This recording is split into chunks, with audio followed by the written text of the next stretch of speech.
So let's begin by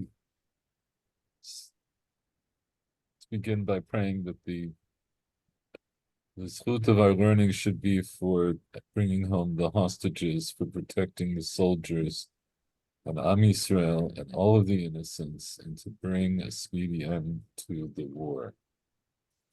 Amen. So, with all the pressure of what I've been doing, which is writing Megillah, I decided that I do want to do something tonight about Purim. It's going to be probably a truncated shiur, partly because I still have some work to do, partly because I haven't slept in a long time. But I wanted to introduce this Gemara. Let me find no, it was right the first time. This Gemara on Daf Zayin Amud Aleph.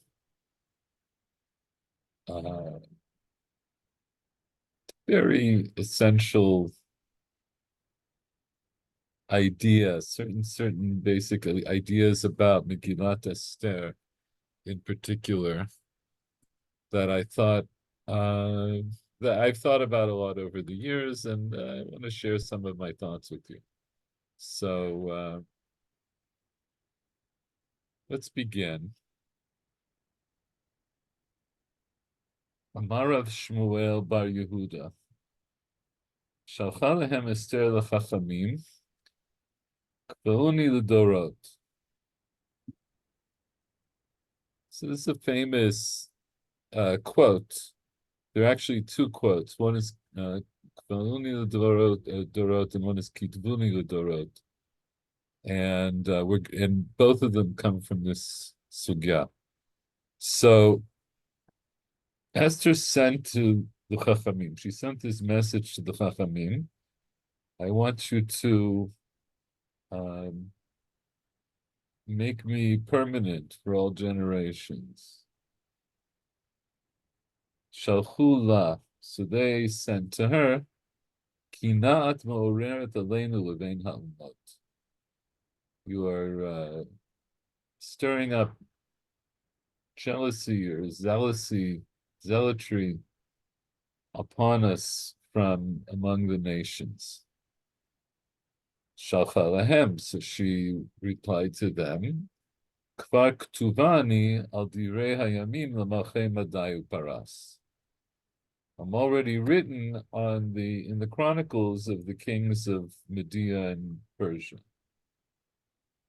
This is a fascinating exchange that's as it were imagined by Chazal, which is based on I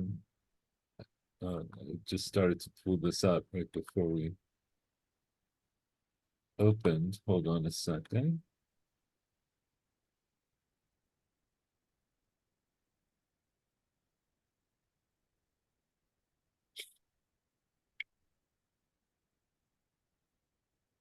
Let's share a different screen.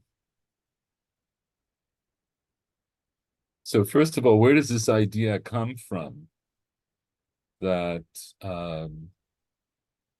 that she, sort of made this demand to the Chachamim? Also, what does it mean? What does it mean, kivuni l'dorot?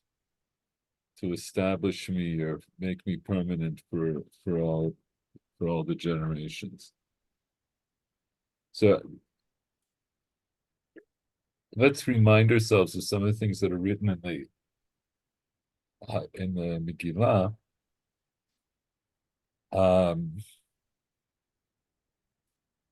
So one of the things it says is after the celebrations on the 14th and the 15th. All right, so you know the story. So what happened? The Jews rise up against the people who were going to attack them on the 13th of Adar, the day that they were supposed to be slaughtered. And they are victorious. And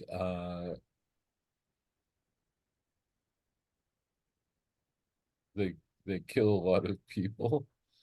Um, and Esther requests of the king that she wants also the next day for the Jews in Shushan.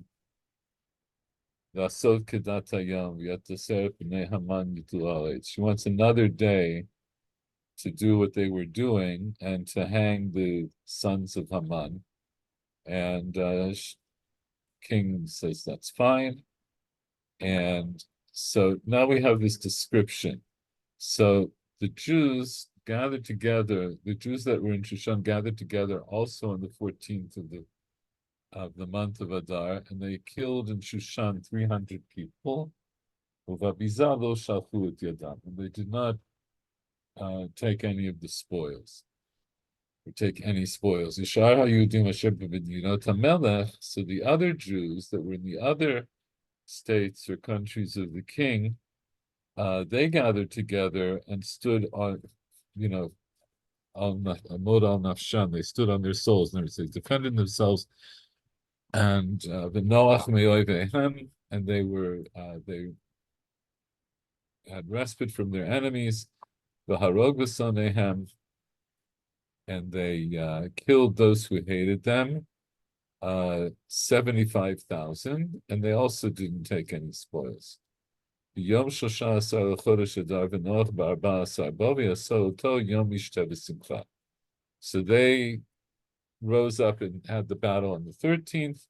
They rested on the 14th, and they made it a day of feasting and of rejoicing. And the Jews that were in Shushan, they got together on the 13th and on the 14th, right? So they warred on both of those days. And then they rested on the 15th, and they made it, the 15th, a day of Mishteh v'Simcha. And now the Megillah tells us what essentially becomes halacha, what we would call halacha, ken hayudim haprazim, or at least minhag. Ken hayudim haprazim, hayoshvim be'arei haprozot, osim et yom 14 lechodesh adar simcha mishteh v'yom tov v'mishloach manot ish l'reim. And therefore, it's based on this history. The Jews who live in open cities, in non-walled cities, they make the 14th of the day of Adar a day of Simchan Mishteh and Yom Tov, and also a day that they send portions, each person to their friend. So right after it says, "Vayichtov Mordechai et hadvarim ha'ela." So he writes these things. Vayishlach sfarim al kol Yehudim asher b'chol medinot hamelech v'chashverosh hakrovim ha'rechakim. So he writes these things, and he sends them out as books to all of the Jews that are all over the kingdom of Achashverosh, the ones who are close, the ones who are far, near and far. And the pasuk, the line continues: "Ekayem alehem liyotosim et yom 14 lechodesh Adar v'et yom 15 bo b'chol shana v'shana." To establish on them that they should do the 14th and the 15th day as days of to do these days, to do what? Every year, to do like the days that the Jews took respite from their enemies. Right? So Pasuk Kaf, Kaf Aleph, and Kaf Bet is really one long sentence. And also this month that turned upside down, it was reversed from one of sorrow to one of rejoicing, from one of mourning to one of holiday, Yom Tov, Lasototam Yimei Mishteh v'Simcha Mishlach Manot Ish L'Re'ehu U'Matanot Liyav Yomim. To make them days, right? So, okay. V'kibel Yudim, and so he sends out what's essentially some kind of an edict to the Jews, telling them from now on, this is what we're going to do. What's interesting is, just a moment ago, what it said, it already said that in Pasuk Yutet, because of what happened, the Jews who were in the Areya Prazim made this day, right? Asim et Yom Arba'asar l'chodesh Adar Simcha Mishta v'Yom Tov. So what does Mordechai add? He adds the 15th. And it's also slightly different in the sense that the Yudim HaPrazim, they say this is a day of Simcha u'Mishta v'Yom Tov, u'Mishloch Manot Ish l'Reyehu. What does Mordechai say? Yimei Mishta v'Simcha, Mishloch Manot Ish l'Reyehu, u'Matanot le'Evyonim. He adds in Matanot le'Evyonim. And what does he leave out?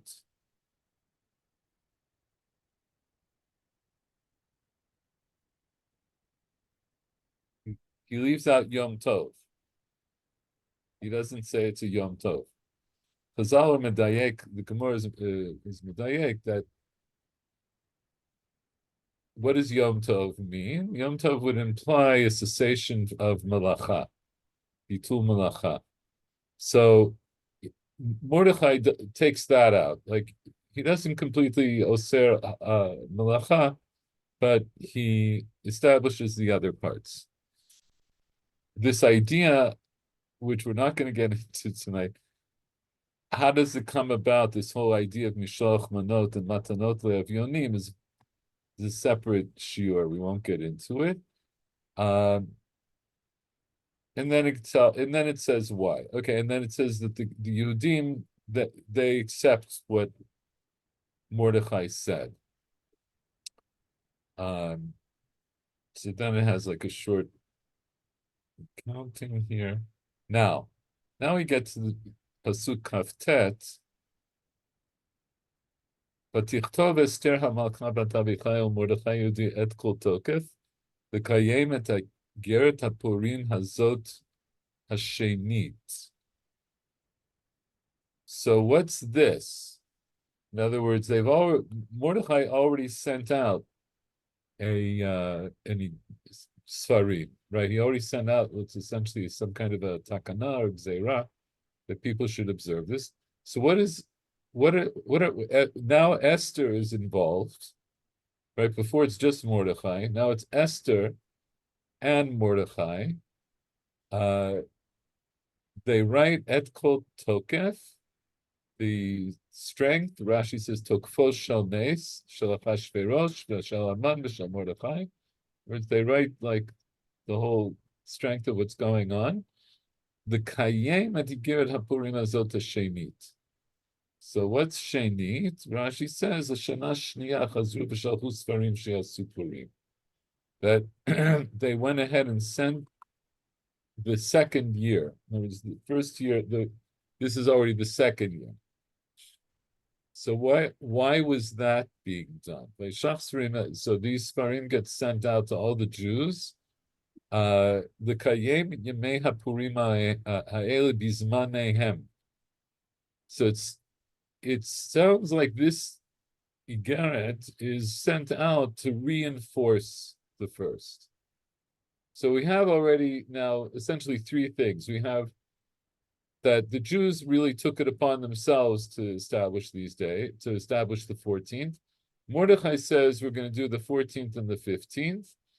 And now the second year, they're sending it out again, like to make sure that people are keeping Purim bizmanehem, in their times, which is, Chazal understood that to be a reference to the idea that when Mordechai sent out his Igeret, to be, it says for the 14th and the 15th, he didn't mean that everybody celebrates the 14th and the 15th. but that the Prazim are going to celebrate the 14th, and the Krachim are going to celebrate on the 15th, or maybe at least just Shushan is going to celebrate on the 15th. Okay, so that's Zmanehem. It's a drush in the mamash, the beginning of the Gemara in Daf Bet. It's in their times. Kasher ki yam alehem Mordechai Yehudi v'Esther HaMelkah v'kasher ki yam l'nafsha v'yazram divrei atzamot v'zakatam. The same way that they had established for themselves and on their zera, in other words, for all time, the words of the tzomot, right, the ta'aniyot, and the crying out. So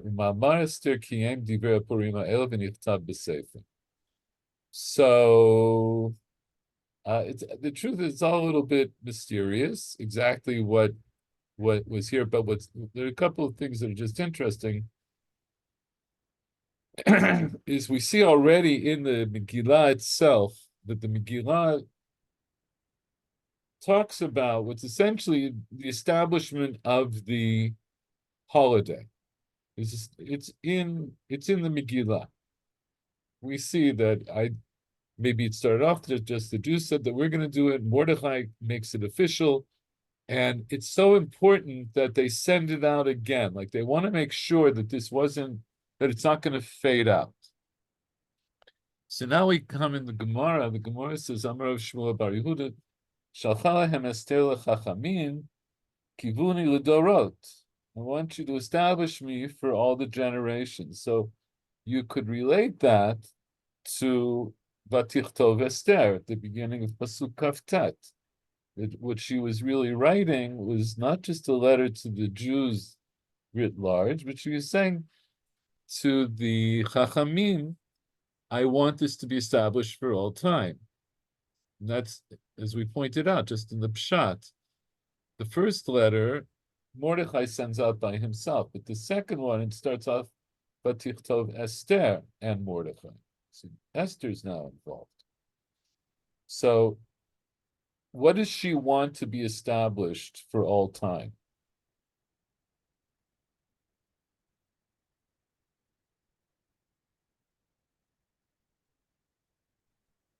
I'm assuming the observance of the Purim or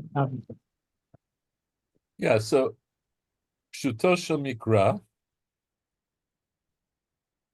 as we just saw in the Megillah, is, if I relate it to just the Pshat in the Megillah, she wants this celebration to be established for all time. So now you might ask, if that's the case, what does it mean kivuni? Establish me. Why is she important? Why does she want shaychut? Why does she want some, credit or attribution? She risked her life. She risked her life. So maybe part of what's going on in that iteration about Tichtov Esther, but Geret Purim Shemit, is maybe she realized that when Mordechai sends out the first set of Sfarim, the first year, so it establishes the holiday, but she's left out. So she wants to be an integral part of the holiday. Now, I mean, it's more than that. It's not that she simply. It's not simply that she risked her life, but in some sense she is left behind enemy lines. I mean, she's basically stuck. She's in Oscar's palace, and she's basically in some sense stuck. but your connection is a little bit unclear. Can you say that again? You just said. So I'm just remembering sort of the Agartha on the radio Kasha Ivarati about and she basically is in some sense cut off from her kid. So I mean, so in some sense, bring her back into the hall, bring her to this, bring her to observe it. In some sense, but only in some sense, brings her back into the community, into the kahal. Okay, I see what you're saying, and I broadly agree. I wouldn't put it exactly that way, but I would say, okay. In other words, what you're saying is that she's concerned because you see, what does that pasuk say? V'tichtov Esther hamalka. I mean, I'm going to darshan it a little bit just myself. That, what does it say?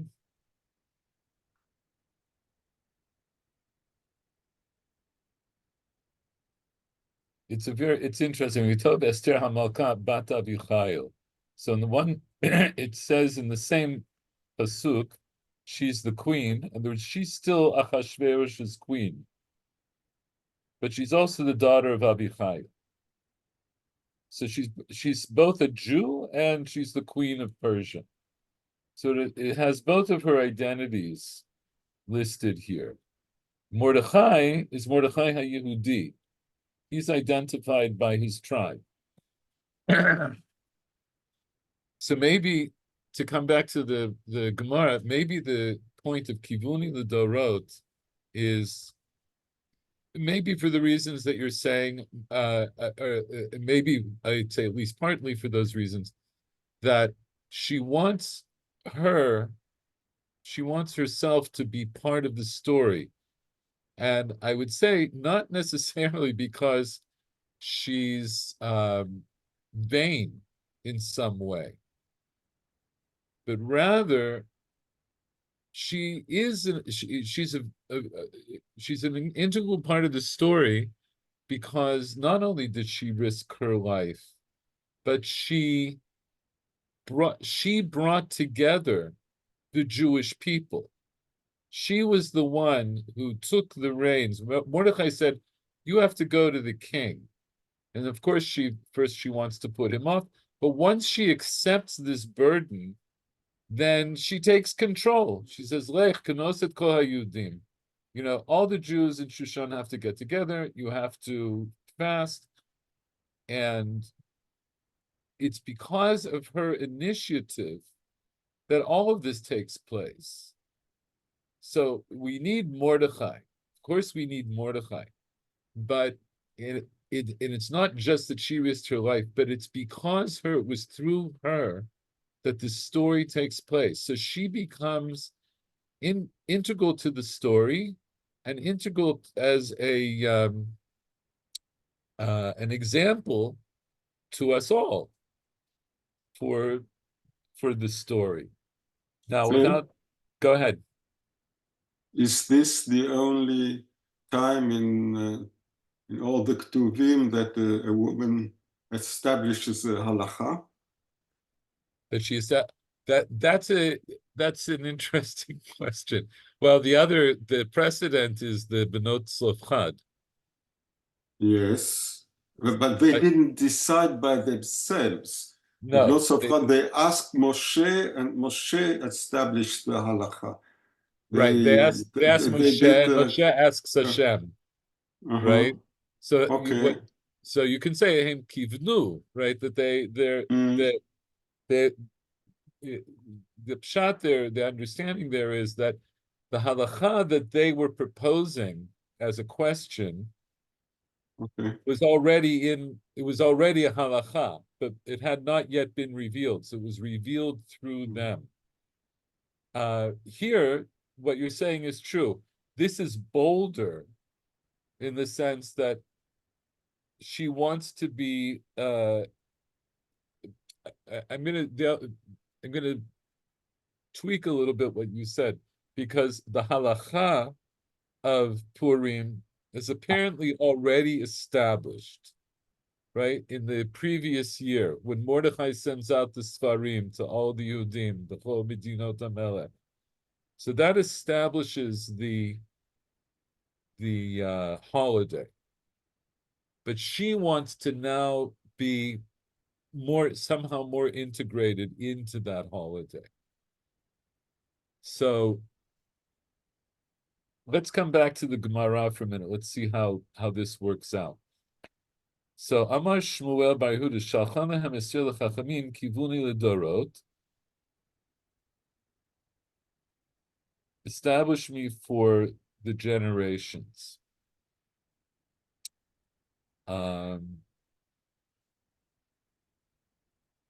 Rashi says, Shalchan lahem b'shana shniya l'kova alehem cholva.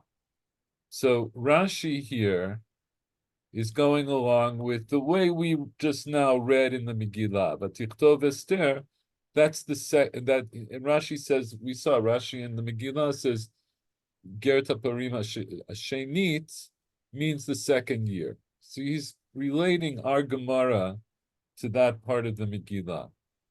And Rashi says, Kivuni liyom tov ula kriya liot li l'shem.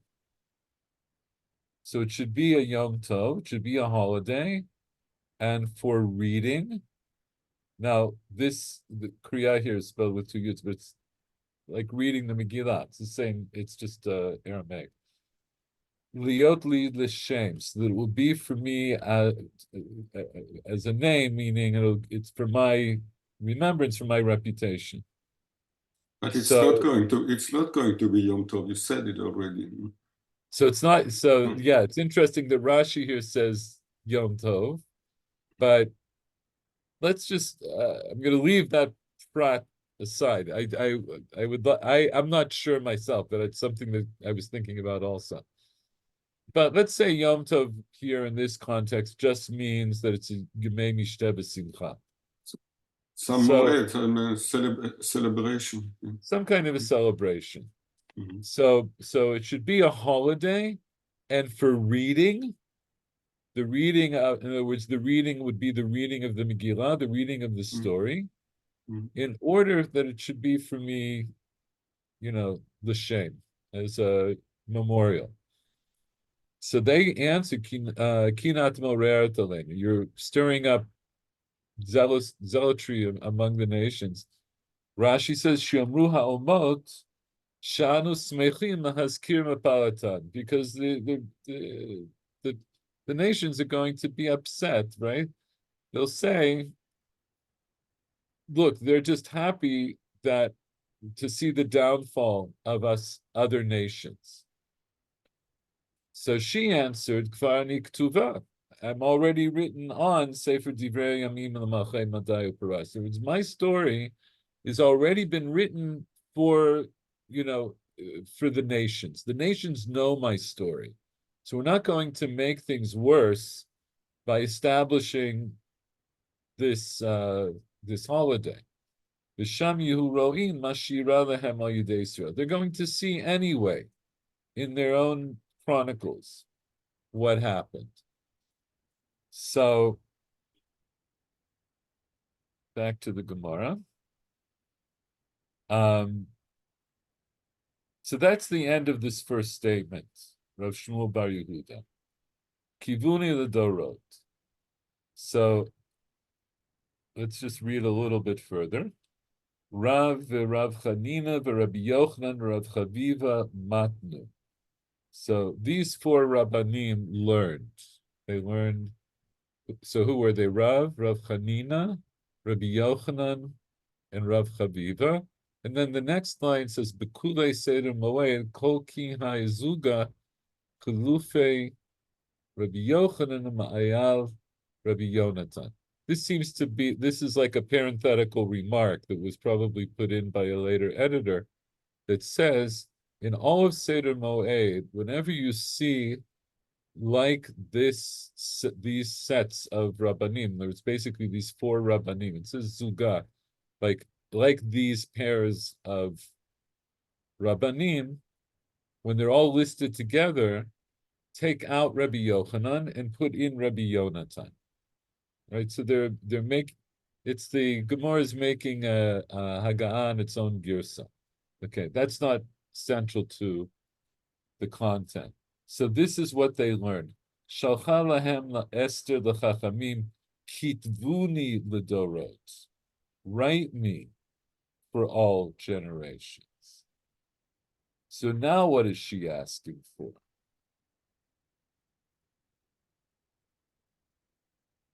To be mentioned in the Megillah. More than that. She wants the Megillah to be considered to be Kitvei Kodesh.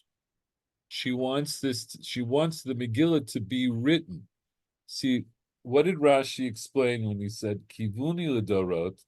He said the Yom Tov U'Kriya, for reading, for calling out. That's an oral tradition. Kitvuni is to make it a fixed written tradition. Has this something to do with the hesitation of Chazal to include the Megillah in the Tanakh? Absolutely. This Mhm. Makor. This is where Okay. we're going to see here, and actually the Gemara is going to talk about some of the other Kitvei Kodesh that were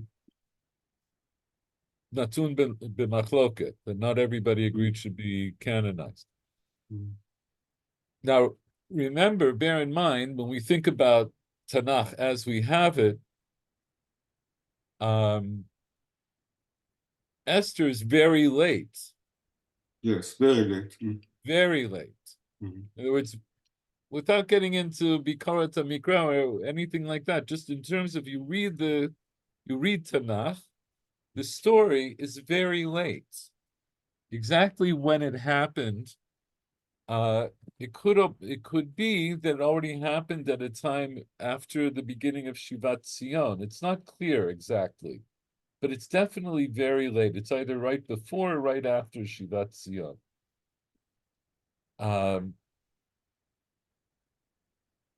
So in terms of Kitvei Kodesh, in terms of the books of the Bible,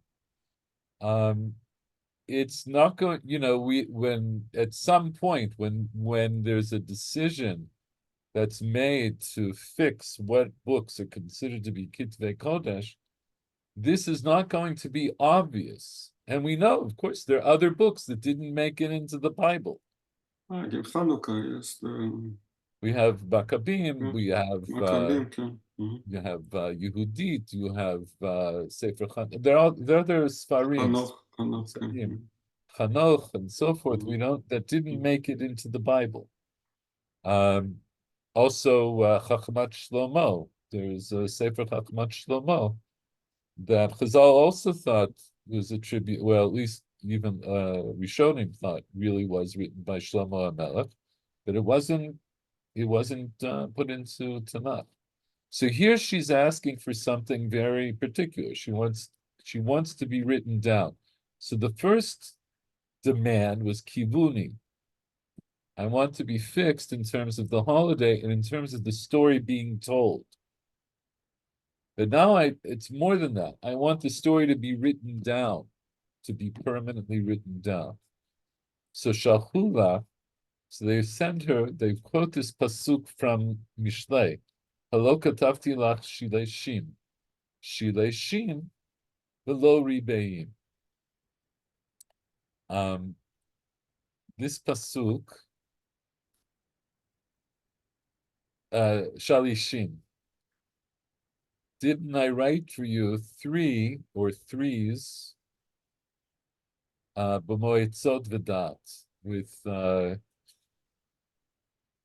counsel and with knowledge? So we don't have time to go into this whole parak, and it's also not clear. It's not going to be entirely clear exactly how this pasuk serves as a proof to not include Esther as Kitvei Kodesh. But let's just see how Rashi says. Rashi says, Shalishim. So Rashi says, B'shlosha mekomot yesh lanu lehazkir milchemet Amalek. What they were saying to Esther was, there are three places that we mention war against Amalek. The Sefer Ve'ele Shmot, right, which is the first story of Amalek, with the Mishneh Torah in Parshat Amalek, right, Parshat Zachor, the Sefer Shmuel, when there's an actual war against Amalek. V'zehu shema Shlomo bidvar shilashto anta reshai l'rav o. Rashi understands that what Chazal are saying is they're using this as a way of saying that the Torah refers that Torah writ large. In other words, Tanakh, Kitvei Kodesh, can refer to Milchama ba'Amalek in 3 places, but not in 4 places. So it's a little weird. It's not tachuk. What is the vocalization? Is it shalishim or Shalishim. shalishim? Shalishim. It's not the same thing. Shalishim are people which you send. Ketavti lecha shalishim. All right, they're like messengers. Is this Kri and then No. no? Yeah, well, there is a no, but see, the ktiv is shilshom. Shilshom, which is also the same shoresh. Very strange. No, so like I say, I'm not going to go in. It's strange on a number of levels, including according to the way Rashi just learned. Somehow this pasuk is a reference to Melchama be'Amalek, and if you read the parak, ze lo muvan me'elav, right? It's not something you would say pops out at you from the context. I'm going to leave all that. I'm going to leave it aside. I want to show you though what Rashi says on the pasuk itself is a little different. Halo katafti lach shalishim. Here he says shalishim is Torah, Nevi'im, uktuvim. So if the idea of shalish well, here it's like a double entendre, because if the shalish means like an intermediary or like a shaliach, so then it's a play on words. That who's the intermediary? It's these 3 things. Torah, Nevi'im, uktuvim.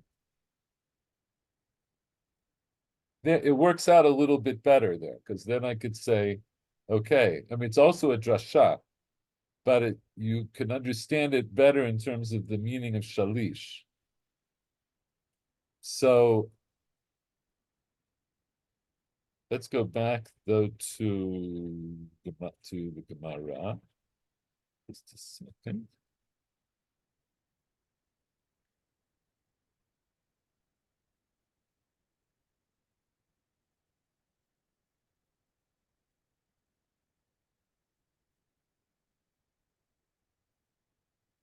So let's just take the Gemara with this in mind. So Esther says, Kitvuni l'dorot, Chazal, the Chachamim of the time, they push back. And they say, Halo katafi lach shalishim, shalishim v'lo ribeim. So Rashi says what it means is you can only really talk about Amalek in 3 places and not in 4 places. Ad shematzu lo mikra katuv b'Torah, tabzot zikaron b'sefer. Right, so this is the command in the first Parshat Amalek that you have to write down the story of Amalek. So it says Tabzot Zikaron B'Sefer. So they darsh in the pasuk Tabzot, write this Masha Katuv Kan Uve Mishneh Torah. Write down this, what happened here in Sefer Shmot and in Mishneh Torah, the way it's recounted in Sefer Dvarim. Zikaron Masha Katuv B'Nevi'im. That's to tell me that I have to also write it in Nevi'im. B'Sefer, ma shekatuv b'Megillah. So now they made room for Megillat Esther.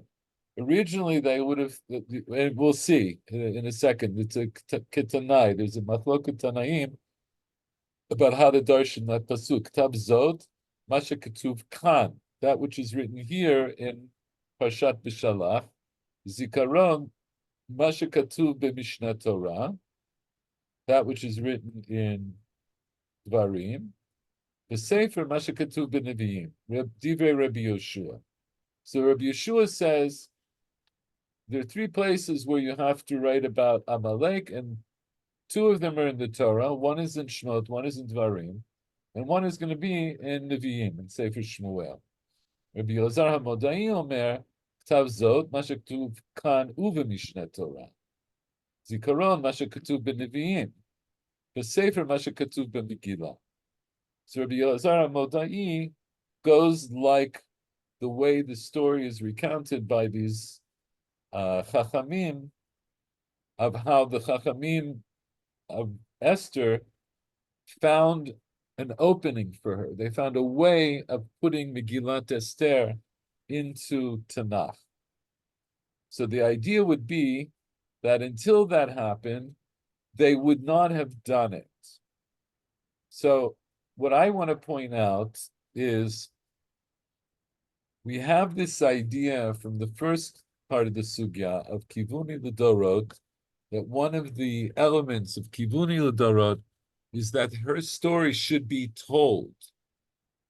So that implies there should be an oral tradition. What's that? Written. No. In the beginning, Kivuni L'Dorot, remember what Rashi said, the Yom Tov L'Kriyah, for reading, meaning just that's a way of saying it should be told, it should be spoken about. Kitvuni is a different thing.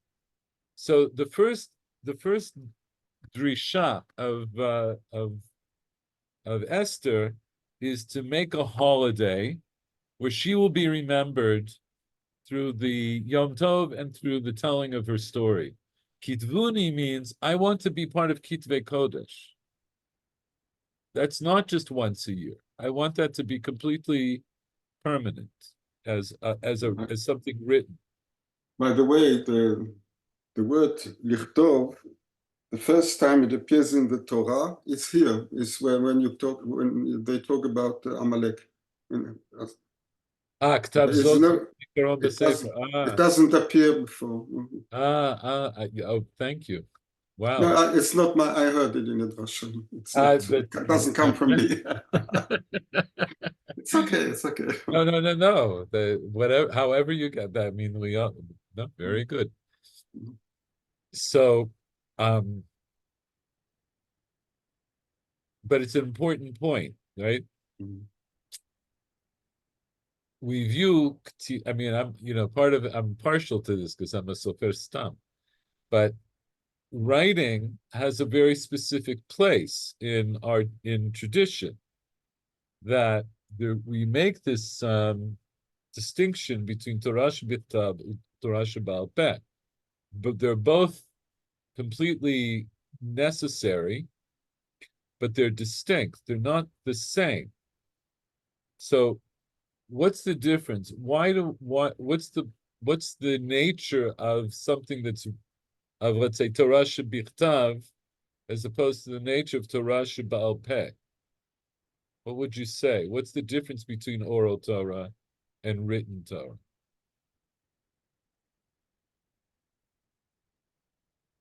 Now, if you write it down, it's really fixed. It's kviyah.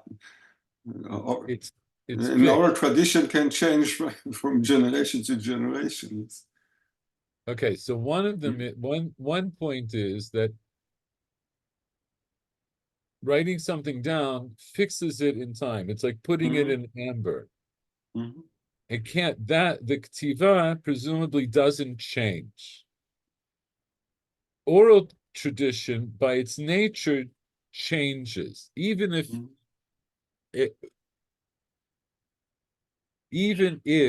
the even if the oral tradition is to repeat the same words, bonagid, let's say it's to repeat the exact same words, but even then it's going to change from person to person because I'm going to intone it a certain way. I'm going to impart it in a certain way.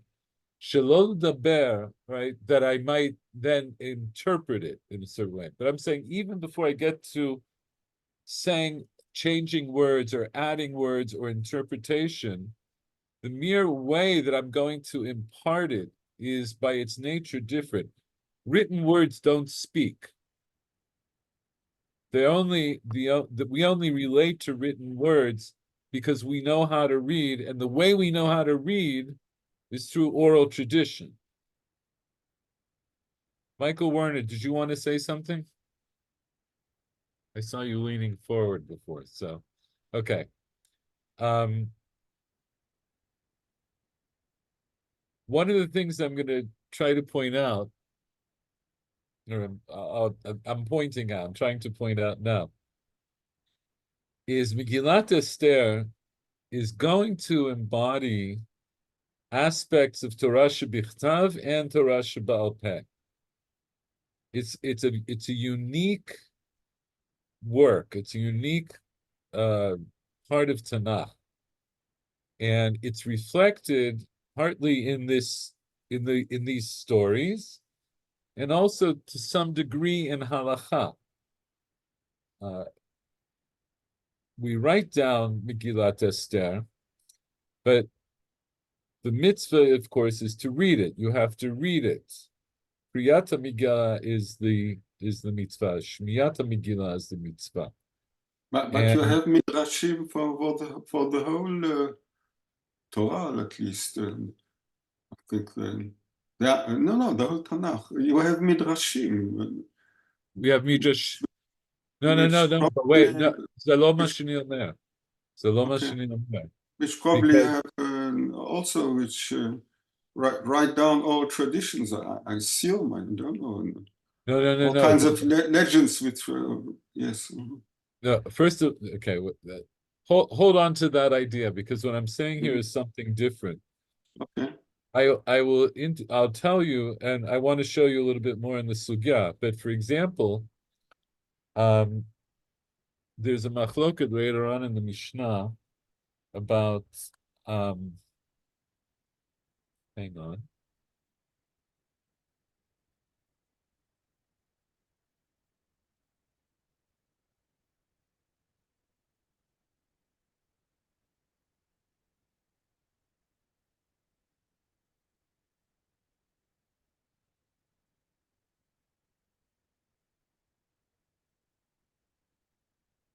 Wait, you know what? I'll come back to that. I'll just tell you now from Halacha L'Maaseh. Halacha L'Maaseh about a Megillat Esther. Okay, you have to read Megillat Esther from a written Megillah. However, unlike reading Kriyat Torah, where the Torah has to be essentially perfect, right? It has to have all of the letters, all of the words. If words are missing from a Megillat Esther, you're still allowed to read it. What does that mean? It means you're allowed to read, if necessary, you're allowed to read it partly Baal Peh, as if it's Baal Peh. It's the only Kitvei Kodesh, it's the only thing that we say that B'tzura Kvua. There's one other example of reading Torah Shebichtav Baal Peh, which we all learned. There's one time of the year when the Torah was read Baal Peh. When was that?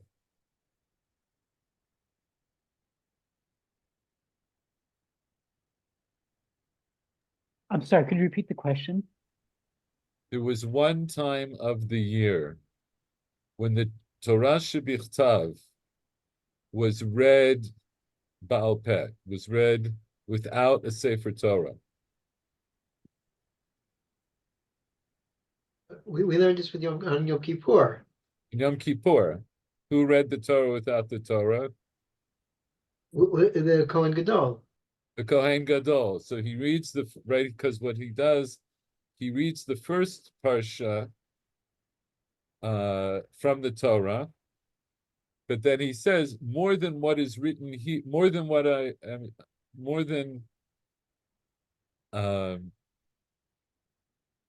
there's more written here that I'm going to read from, right? And there's more, and then he said he does the maftir Baal Peh. That was Mishum Tircha de Tzibura. But in general, we have this idea that when you that the part of the nature of the written Torah is davar shebichtav e'ata reshai la'omro Baal Peh. That which is written, you're not allowed to say by heart, and then the other way, right? Torah shebaal peh etai lekotvo. You're not allowed to write down Torah shebaal peh. So the second part came to be changed. That was changed. That in the time of Rebbe, then he says Eid lasod lashem heferu toratecha. That when there's a time to do for God, you can't think of the word mefer toratecha. You not violate, but you let's say do away with your Torah. And he gave a heter to write down Torah Baal Peh, and that's the Mishnah. So that was a heter that was done under special circumstances. But the first part, you're not allowed to read, you're not allowed to say the written Torah Baal Peh. We hold to that to this day. So when we do Kriyat Torah, we have to do it from a Sefer Torah. The case of the Kohen Gadol on Yom Kippur, that was an exception. We don't hold by anymore. But by Megillah, yes, you're supposed to read. So you can't read the whole thing by heart. You can actually. There's a machloket about exactly how much and where, but you're allowed to read even psukim by heart if they're missing from the Megillah. If you are wrong, what happens? You are allowed to. If you say it by heart, you are. It's easy to do mistakes. So it's easier to do mistakes. People can correct you, but all I'm saying is if you have a Megillat Esther that's, let's say, pasul, maybe it's missing words. You're still allowed to read from. You're still allowed to say a bracha and to read from it. You're not allowed to do the whole thing by heart. But what I'm saying is, if it's nimchak b'miktzato, right? If part of it is erased, part of it is obliterated. So what does it mean? You have to read those words by heart. So there are differences about the way we treat Megillah, even though it's Kitvei Kodesh, than the way we treat reading from the Torah. Now you could argue, and you would be correct to say, that's true for Nevi'im even more so, because Nevi'im, which in theory we should read also from Klafim. We should read it from... We read it from books. So we end up reading it from written books. And even in the time of the Gemara, apparently... Printed books. We read it even from printed books. And even before printing, there's a reference in the Gemara in Gittin that apparently there was a practice of writing out the Haftarot as separate, without writing all of Nevi'im, right? In other words, in theory, you should write out all of Nevi'im and read from there, the way you read from a Torah. There are Bate Knesset where you have something like a Torah roll for the Haftarot, where the Haftarot are written down on the cloth. Exactly. So that's what I'm saying. There was a practice which nowadays I wrote a couple of Sifrei Haftarah. Oh, okay. Anyway, nonetheless, what I'm going to show you as we go on, let's go on a little bit further, and I'll show you a little bit more about what I mean. So at this point in the Gemara, we have these two aspects of what Esther wanted. One was Kivuni L'Dorot, which means she wants the holiday to be fixed. and she wants the kriya to be fixed. And then the other is Kitvuni L'Dorot. She wants Megillat Esther to be part of Kitvei Kodesh. So let's read on a little bit more. Amar Rav Yehuda Amar Shmuel. Esther eina mitama et yadayim. Esther is not mitameh yadayim. So what does that mean? What does it mean that Esther is not mitameh yadayim? I think it's something that's come up in class before. Mhm.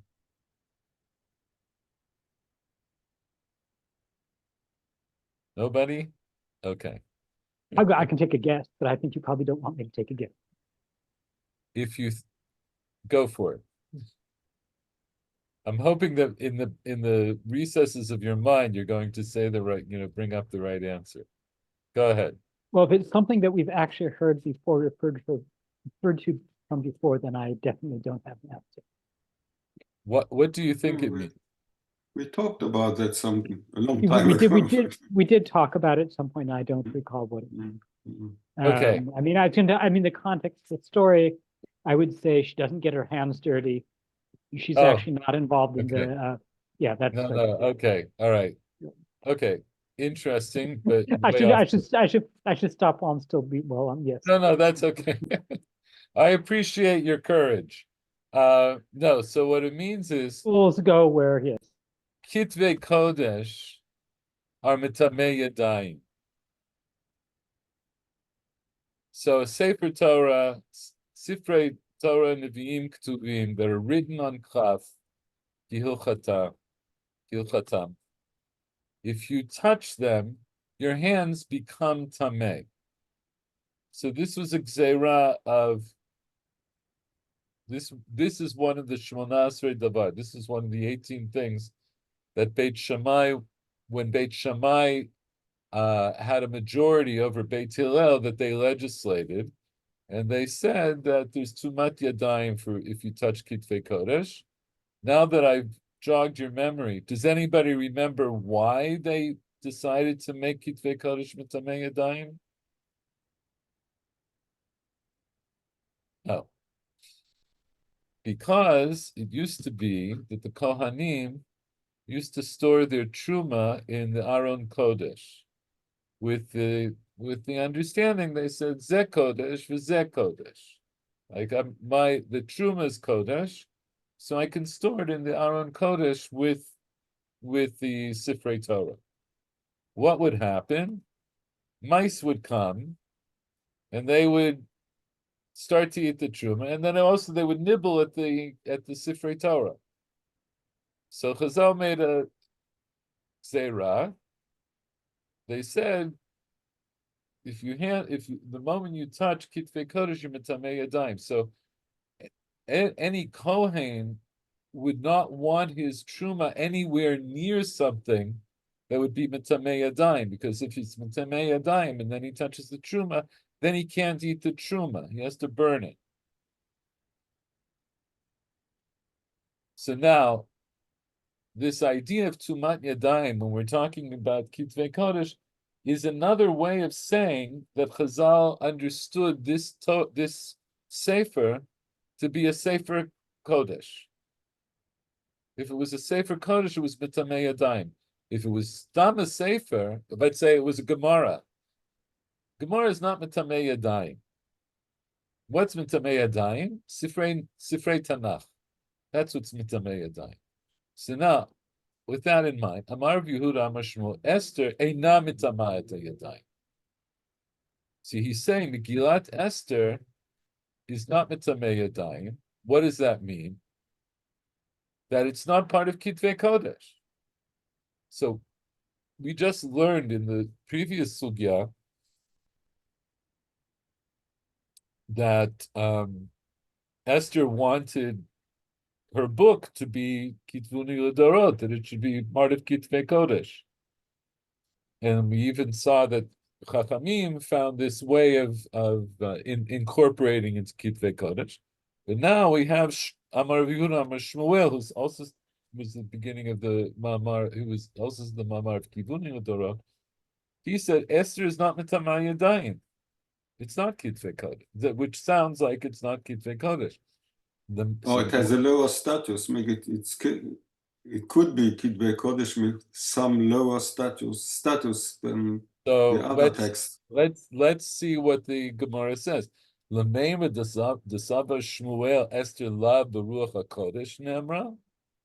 Do you mean to say that Shmuel holds that Esther wasn't written beruach hakodesh?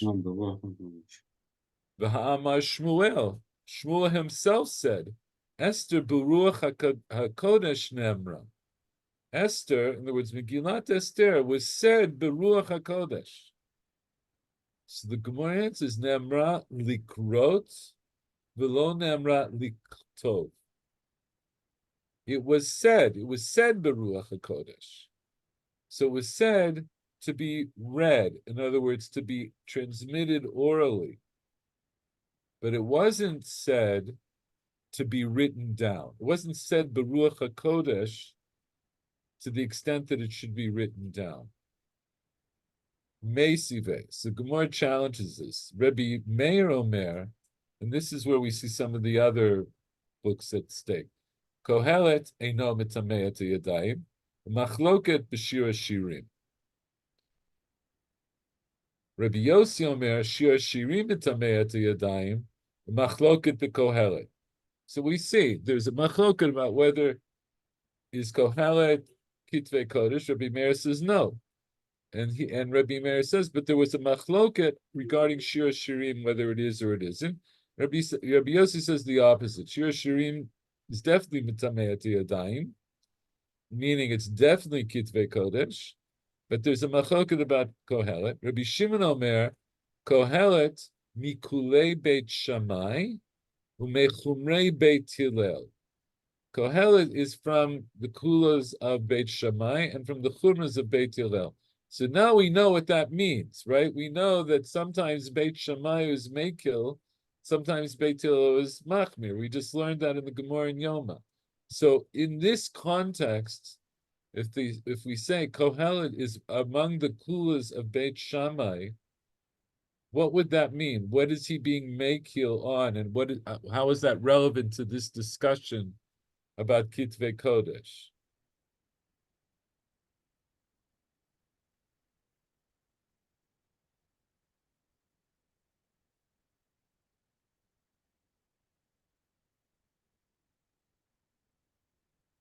Maybe there was also a question about Kohelet and Shir HaShirim. Should it be included in the Ktuvim or not? Okay, so we understand. So what does it mean that Kohelet is the kula of Beit Shammai and a chumrah of Beit Hillel? What's the kula and what's the chumrah?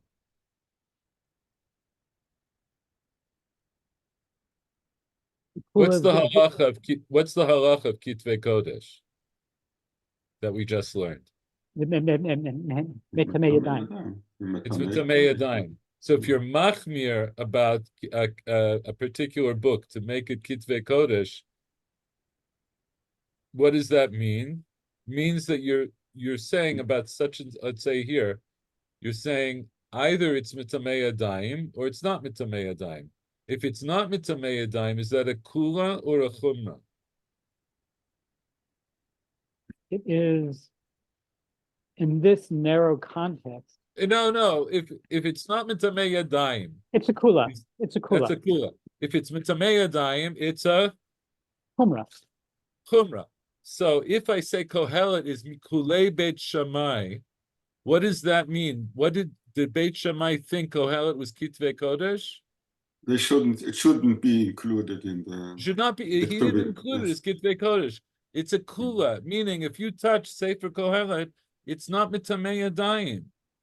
So that's the kula. What's the chumrah? The chumrah is Beit Hillel. He says no, it was Kitvei Kodesh. And the chumrah is that it's Mitameh Yadayim.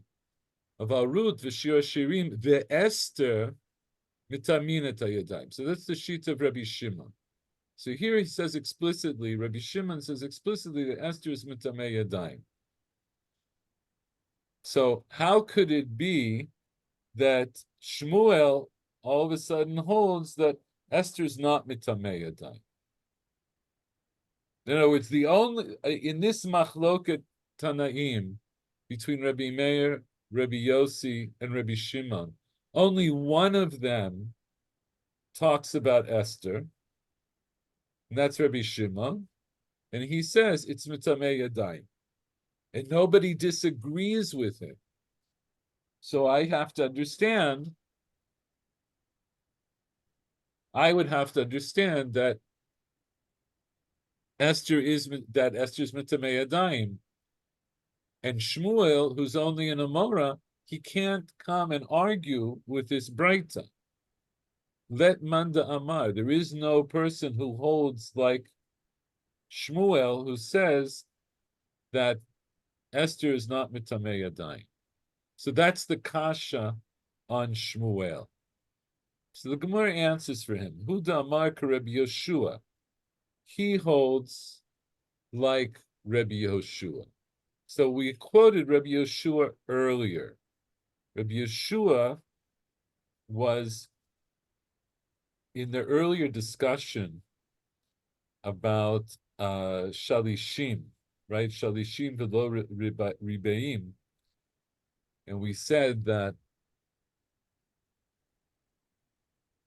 there's a Breita, right? The Breita says this is a machloket Tanaim. K'tav zot, ma shekatuv kan. Zikaron, ma shekatuv b'Mishneh Torah. B'Sefer, ma shekatuv b'Nevi'im. Divrei Rabbi Yoshua. So this opinion of Rabbi Yoshua told us that Esther could not be included in Kitvei Kodesh, right? Because Shalishim v'lo ribeim, meaning, Rabbi Yeshua says, I can have 3 passages in all of Tanakh that talk about Amalek, and one is in Shmot, one is in Dvarim, and one is in Shmuel, and that's it. So I understand that when Shmuel now says that Esther's not mitamei yadayim, meaning Esther's not in Kitvei Kodesh, Rabbi Shimon says it is mitamei yadayim.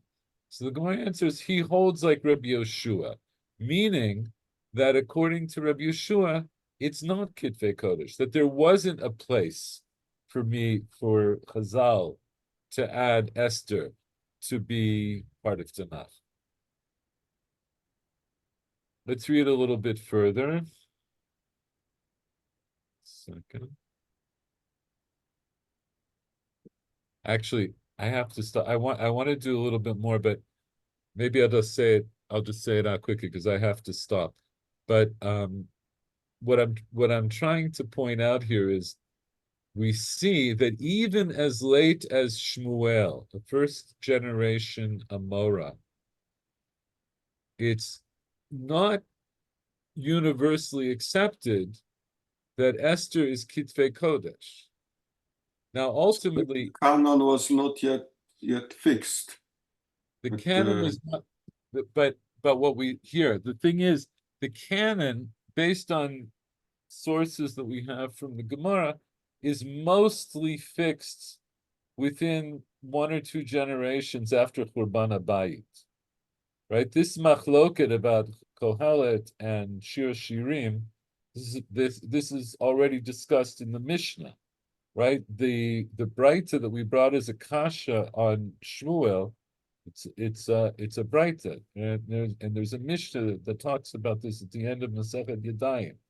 So what we understand is that after Churban Abayit, one of the many items on the agenda of the Chachamim at that time was to decide which books that they had should be considered Kitvei Kodesh. And so there were these machlokot about different books. But ultimately they got settled. Shmuel is much later. He's much later. And he's still not b'deya that Esther is Kitvei Kodesh. So what I'm pointing out is, even though ultimately Esther is considered to be Kitvei Kodesh, and there are more relevant mikorot that we're not going to go into, but nonetheless, there's a certain aspect. This is what I was trying to say before. There's certain aspects of Esther that still remain, that are both. Esther embodies both Torah Shebichtav and Torah Shebal Peh, because we do write it down, but the main reason we write it down is so that it can be read, and the reading is so important that even when the text is faulty, we still read it, because the Kriya is the most important thing. I'm that's the best way. not completely sure, but I think that the book of Esther, that you don't find it in the Kitvei Katya Mamela. I think it's not included, but I'm not 100% sure. You find I don't know. I think you may be right. but it is in the Shivim. Yes, it's in the Targum Shivim. It's in the Septuagint. That's for sure.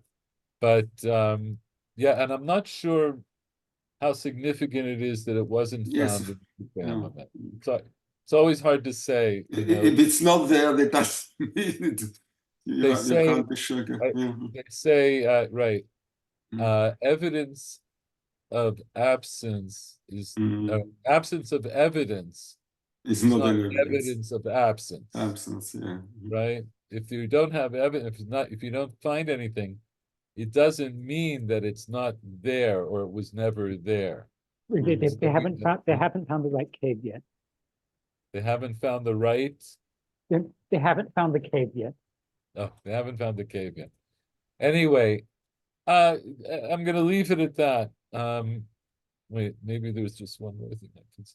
No, the other thing I wanted to say here was, which is later on it's a little bit more in the sugya.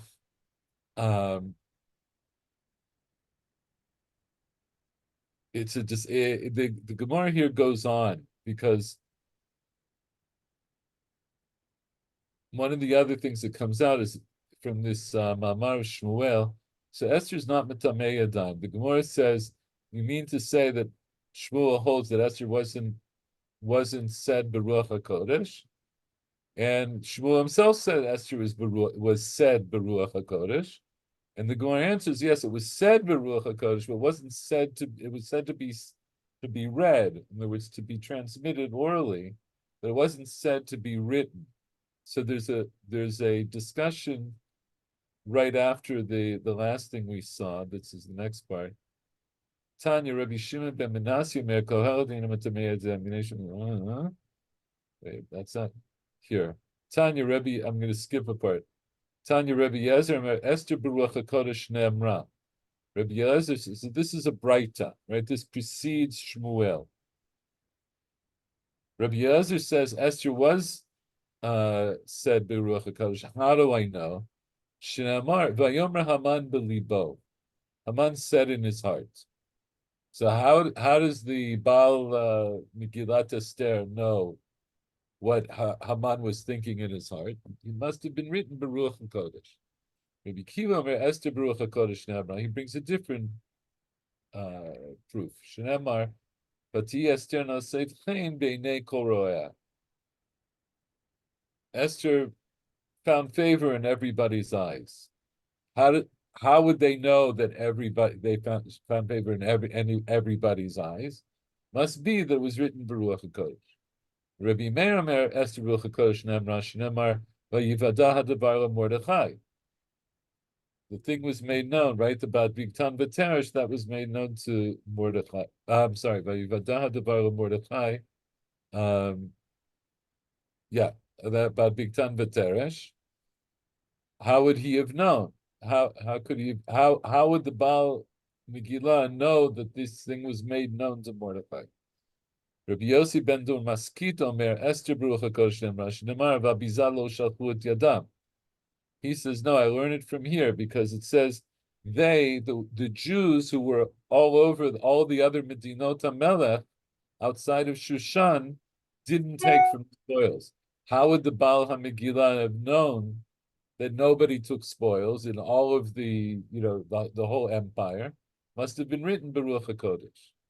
So Amar Shmuel, so Shmuel comes back and he says, I havai hatam, hava mina milta dadifa mikulhu. He says, if I was there, if I had been there with all these other Tanaim, I would have said something better than all of them. Shnemar kimu v'kiblu. That the Jews, right, they established and they took upon themselves. Kimula, and what does it mean? Kimu lamala mashikiblu lamata. They established in the heavens that which was accepted upon themselves below. That's the proof that Esther was said Baruch HaKodesh, because it alludes to Shamayim. And Amar Rava says, Rava comes after Shmuel. He says, L'kuhu itluhu pircha v'varmi di Shmuel. Says all of them have a kasha except for Shmuel, and he goes through each of the proof texts one by one of the Tanaim, and he says they're all lav dafka. None of them are really proofs, but Shmuel doesn't have a kasha. So we see that Shmuel understood Esther. It was Nemra Beruach HaKodesh. But it wasn't, according to him, it wasn't said in order to be written down. So there's a lot more to say about it, but I think what it tells you is that Esther, which we said at the beginning, right, it's coming very late in terms of the Kitvei Kodesh that we understand, that we accept. And I think it represents then it's a time of transition from relying more heavily on that which is written to relying, or to, let's say, giving more weight to this idea of Torah Sheba'al Peh. And I see Megillat Esther as this kind of transitional moment that whenever you think that it, exactly was written, and whenever you think it was established, but it's representing something that's happening at the end of Nivuah. It's coming, right? Nivuah ends in the first generation of Shivat Sion. The last three Nevi'im come, right, are at the beginning of the return to Israel, and then there's no more Nivuah. And of course, what is one of the other signal aspects of Megillat Esther is that there's no Shem Hashem in Megillat Esther. And we see it, so now we see it's Kitvei Kodesh, it's unique, it's different in many ways. And in fact, I'll leave you with this, that the Gemara says elsewhere that in the future, Nevi'im and Ketuvim will be Batel, like Latid Lavo, in the time of the Geula. Kitvei, the Torah, of course, is eternal, but Nevi'im and Ketuvim will be Batel, except for Megillat Esther. And maybe I told you this word before, but my Shir Rabbi J. Miller, Alav Shalom, gave a very nice word about that he said that it's like it's like a blind person. A person who's blind hyper develops their other senses. And if they were to have their sight restored, they would have their sight, but they would still have their hyper senses, because those were developed. They were developed. They're a thing. So he says it's like what happened to Bnei Israel. That Bnei Israel in the time of the Megillah, that was a time of Hester Panim, time where Hashem doesn't show his face. So they're like the blind man. So they had to develop this spiritual connection with Kadosh Baruch Hu at a time when Hashem was not visible, was not apparent, was not imminent. So that Latid Lavo that's like a heightened sense that Bnei Israel had to develop. So Latid Lavo, when the Geula comes, Geula is Nimshal Liyom Shekulo Or. It's a day that's entirely light. So all of the other Nevi'im and Ketuvim, they are a type of light. They're all written Beruach HaKodesh, and they were all written through Nivuah in some very direct way. So their light on a day that's Kulo Or will not be seen. Like the Gemara says, Shraga betihara nichazi. Can you see a candle in the middle of the day? If you put the candle out when in sunlight, you don't see the light of the candle. So that light, the light of Nevi'im Ketuvim, will not be relevant. But Megillat Esther, which is not based on that kind of light, we were blind, we didn't have the light. That will still exist even in a day that's entirely light. So with that, I wish everybody a happy Purim. Purim Sameach. Thank you. Good night, Purim Sameach. Bye-bye. Good night. יישר כוח. תודה.